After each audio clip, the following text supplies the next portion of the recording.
Hi friends, அஸ்ஸலாமு அலைக்கும். வாங்க வல்லாரை துவையல் செய்வது எப்படின்னு பார்ப்போம். கீரையை நன்றாக கழுவி எடுத்துக்கலாம். தேங்காய் துருகி எடுத்துக்குவோம். வானலில் எண்ணெய் விட்டு கீரையை நன்றாக வதக்கி எடுத்துக்கலாம்.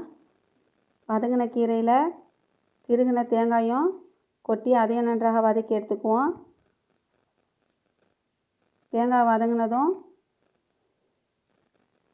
இஞ்சி, வெங்காயம், பச்சை மிளகாயும் சேர்த்து வதக்கிக்கலாம். கொஞ்சமாக புளி ஊற வச்சு சாறு எடுத்துக்கலாம். உப்பு, ஜீனி கொஞ்சமாக சேர்த்துக்குவோம் தேவைக்கேற்ப. மிக்ஸி ஜாரில் கொரகொரப்பாக தண்ணீர் விடாமல் புளி சாறு சேர்க்காமல் அரைச்சி எடுத்துக்கலாம்.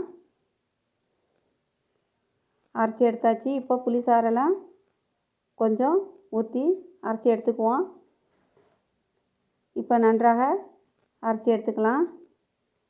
துவையல் சூப்பராக ரெடி ஆகிடுச்சு. இதே போல் நீங்களும் ட்ரை பண்ணி பாருங்கள். பாய். அடுத்த வீடியோ சந்திப்போம். அஸ்ஸலாமு அலைக்கும்.